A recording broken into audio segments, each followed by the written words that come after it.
morning. Our readings this morning are an interesting mix. The general theme that we've got here is one of making space for God in our lives. We see that in the summary collect that tries to kind of collect all the themes of the day.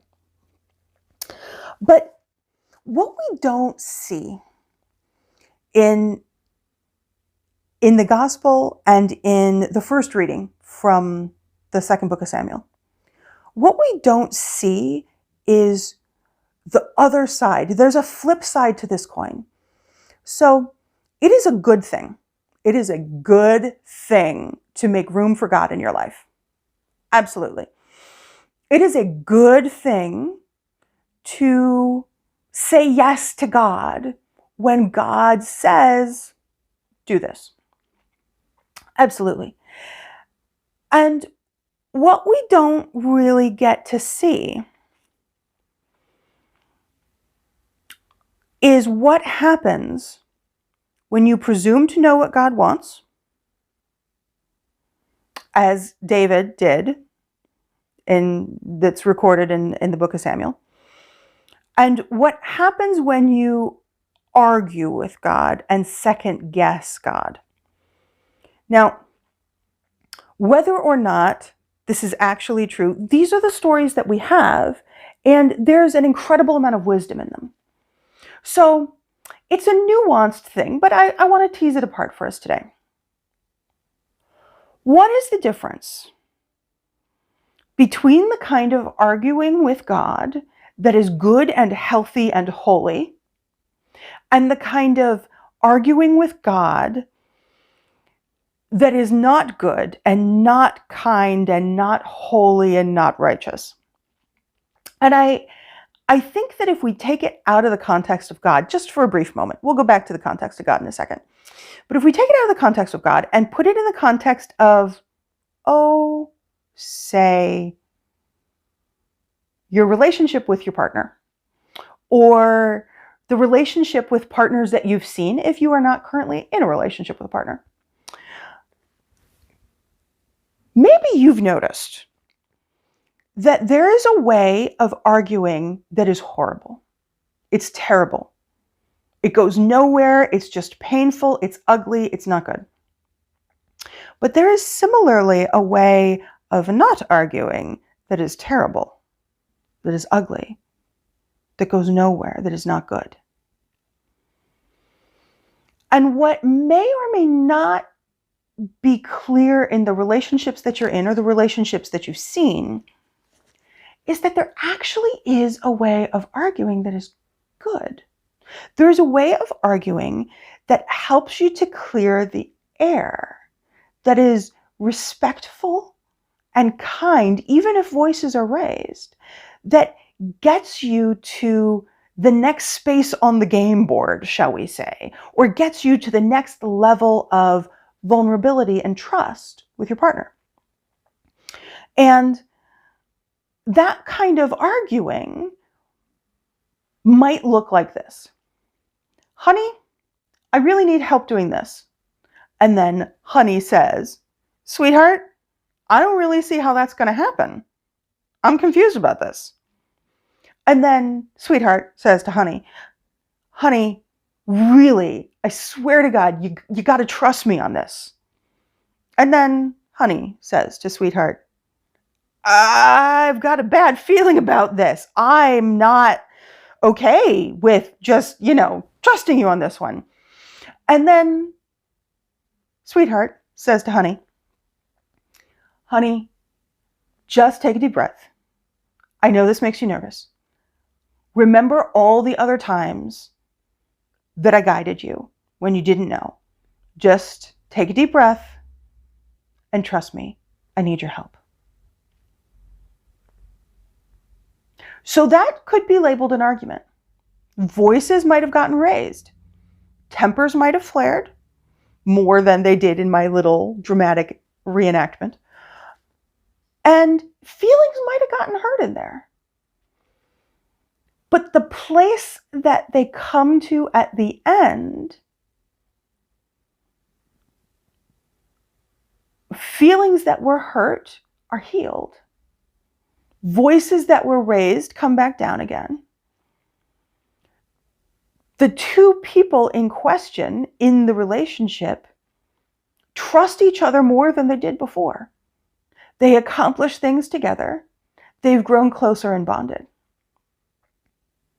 That would not have happened without the argument.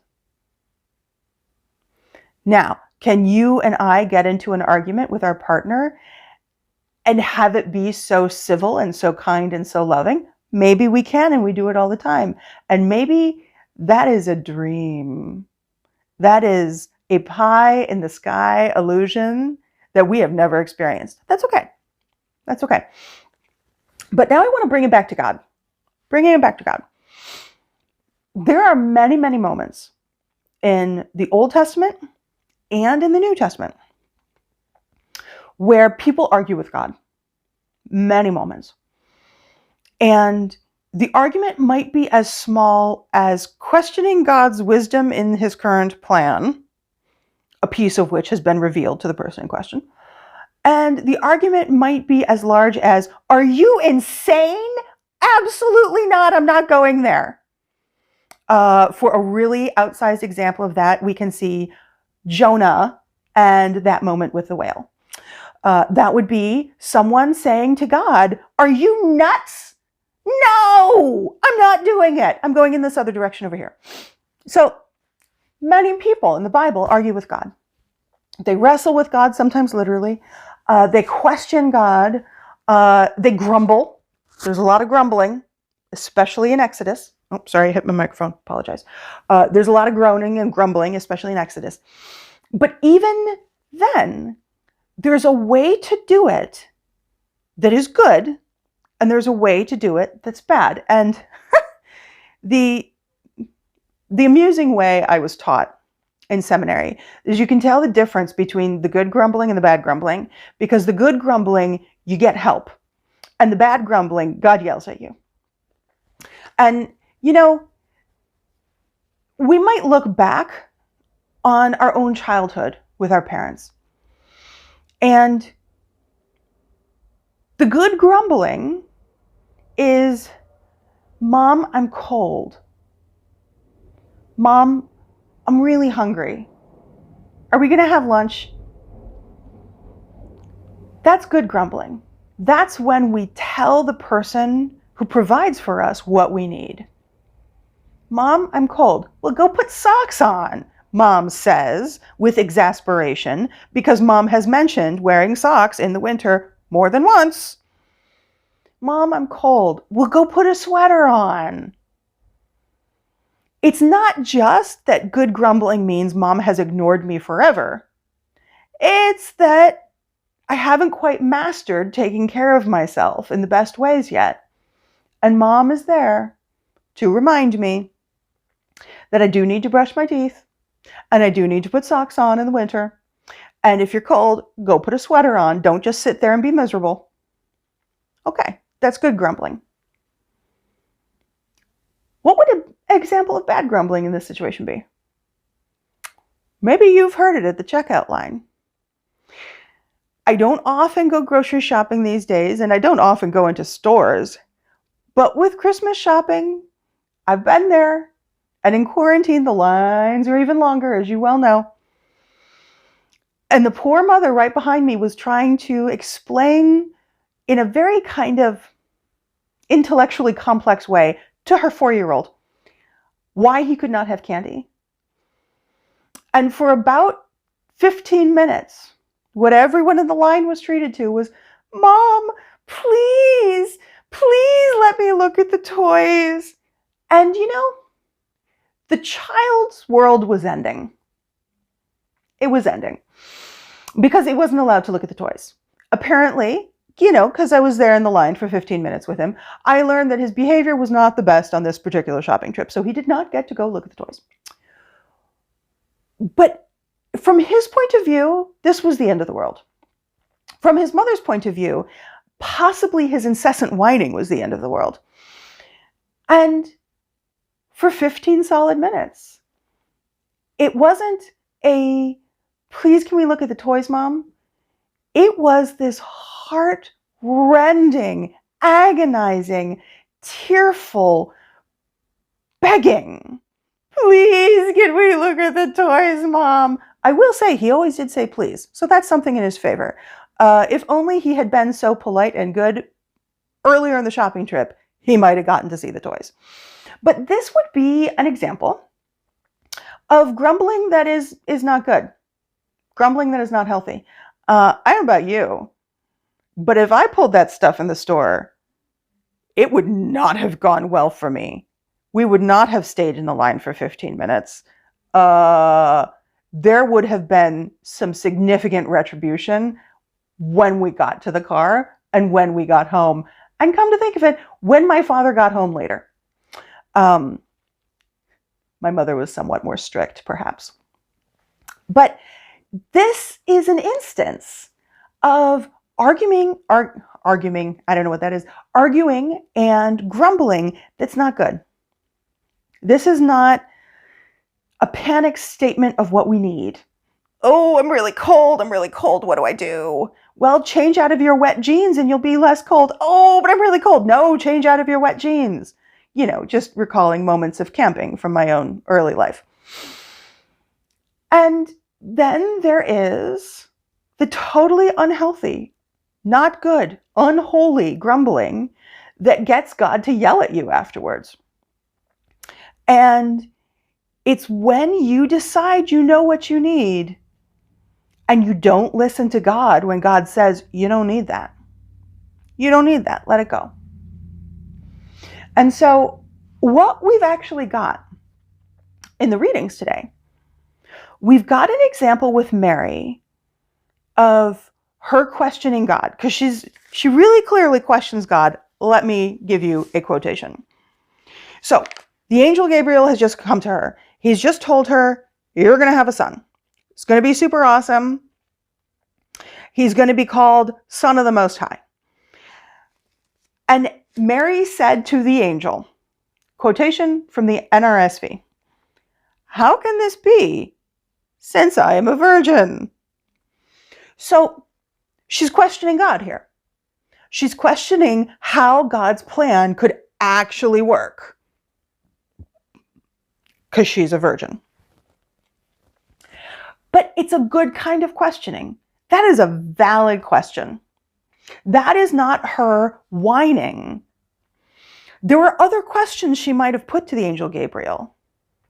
Like, if I get pregnant in this society, they'll kill me. I'll be abandoned by my fiancé. She could have put that to him. And those might have been valid questions too, but they might have made God angry because they would question God's power and strength to keep her safe. Hard to tell. That wasn't her response. What her response was, how can this be, since I am a virgin? Which you could also translate to, I'm confused. I've never had sex before. How can I have a child? And then the angel explains it. He explains it. He doesn't say it's going to be in vitro fertilization, but he explains it in a way that would make sense to her. Okay? And her response after getting that explanation is, okay, I am your servant at your service. Do just as you say. I consent. So there have been other times when an angel has come to a woman who knows that she cannot have a child and said to them, you are going to have a child. And the woman has not always had this sort of answer. The woman has not asked a reasonable question. The woman has just made assumptions and acted as if those assumptions are true, instead of trusting God. And probably the biggest example is in the Old Testament. It's with my namesake, Sarah, wife of Abraham, Because when the angels come to him at the Oaks of Mamre and say, this is what's going on, Sarah is listening. She's listening in. She's not an invited part of the conversation. And she laughs. And it's not a happy kind of laughter. It's a derisive kind of laughter. And it doesn't go super well for her in that moment. But she gets pregnant and they come back and she has a child. So there are examples of how to do it well and how to do it poorly. And earlier, when we had the reading from 2 Samuel, it wasn't a full reading in that we took a little bit from here and a little bit from here. Specifically, we read 2 Samuel chapter 7, verses 1 through 11, and then verse 16. So we skipped verses 12 through 15. And the bit that we skipped is kind of an important bit. Because the whole point of the reading, and skipping the bit kind of subverts the point of the reading, which is a fascinating choice for the lectionary. But the whole point of the reading is that God has given everything to David. God has done everything for David. David went from scrubby, beautiful little shepherd boy to king of a great nation. Not a huge nation, but a great nation. And he defeated his foes in battles that we're told he was the underdog. And in fact, he's kind of known for being the underdog. See David versus Goliath. And he has been given everything. And he has finally gotten a house that is built. Now, they were semi-nomadic. They lived in tents. And he had lived in tents all his life when he was not a shepherd and actually sleeping outside. So this is a man who finally, for the first time, has a house made of wood. And so he thinks to himself, in his arrogance, God has been so good to me. God has given me everything. And I live in a house made of wood. And it's a terrible thing that God still lives in a tent. I will make God a house of wood. And the bit that we skip is the bit of God saying, the hell you will. Who do you think has the power in this relationship? It's not you, David. The part we get is the part about talking about a house. And God's promises to make David's house, i.e. his lineage, his line, stand forever. And that's beautiful because the theme is making a home for God. But in this particular instance, David wanted to make a home for God out of a sense of pride and hubris and strength, not out of humility, out of love, out of devotion. And God was not having it. But we conveniently skipped over those verses. So if you're curious, go back and read the whole story in 2 Samuel chapter 7. You'll notice, perhaps in your translation, perhaps not, that the word house is just repeated over and over and over and over and over again, because that is the theme. That God provides a home for you, always. Always. But that you don't provide the kind of home for God that God provides for you. The idea is not to build a church, to give God a home, and then you're done. The idea is not to build something like a cathedral or a ginormous temple, pardon me, in order to house God. Because God is not impressed with that. You need housing. You need a way to keep the elements off you while you sleep, to protect your possessions, whether they be meager and slight or significant and overabundant. You need that. God doesn't need that. But the point that Jesus brings into all of this is that what God actually wants from us is to have a home prepared in our hearts for God. God doesn't need the things that we need. God doesn't love the things that we love. God does not need a house or an apartment or a hut or a cottage. That's not what God needs. And in fact, you may have heard of the phrase, the Temple of Solomon. That's because God actually told David in this scenario that we didn't read the entire thing of, that for his pride and hubris, God would not allow him to build a temple. God would save that honor for one of his sons. And though Solomon was not his firstborn, Solomon was the son that succeeded him, and Solomon was the one who built the temple. And Solomon, just like David, was very good in some ways and rather foolish in other ways, despite being so wise. And that's another story for another day. But what we need here, the takeaway we want to think about, is that to go about this relationship with God thing, we can do it in a humble way or in a prideful way. We can do it thinking we know exactly what it's going to look like. Or we can do it realizing that we don't know, and maybe that causes anxiety, and it will be revealed to us as we go along. Now, I realize that it's easier to be prideful. It's easier to go in with a plan. But that's not what God wants for us. That's not what God is asking. And because it can be fraught and difficult and strange, Jesus does tell us how to take the first steps.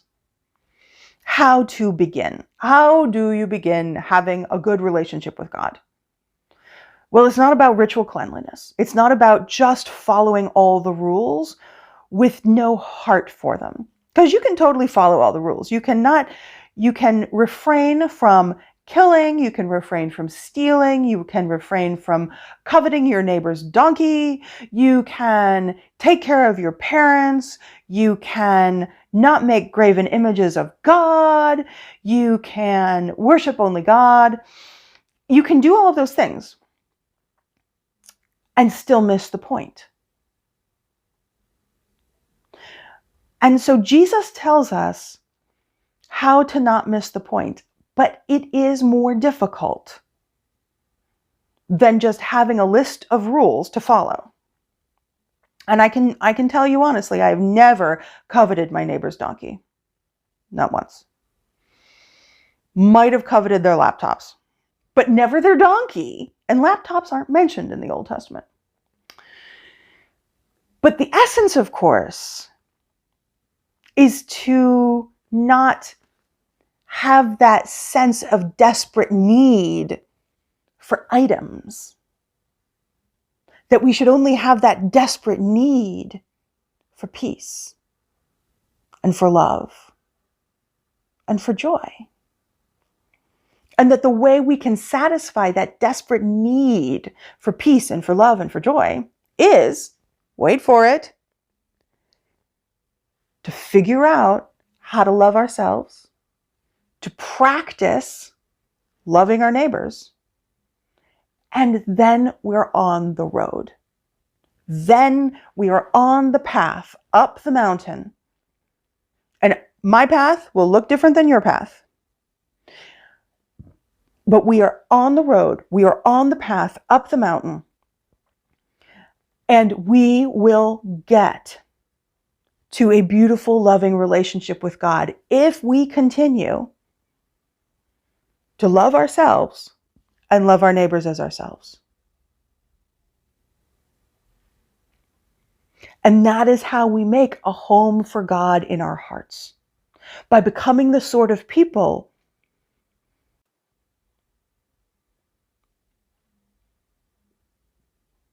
Amen.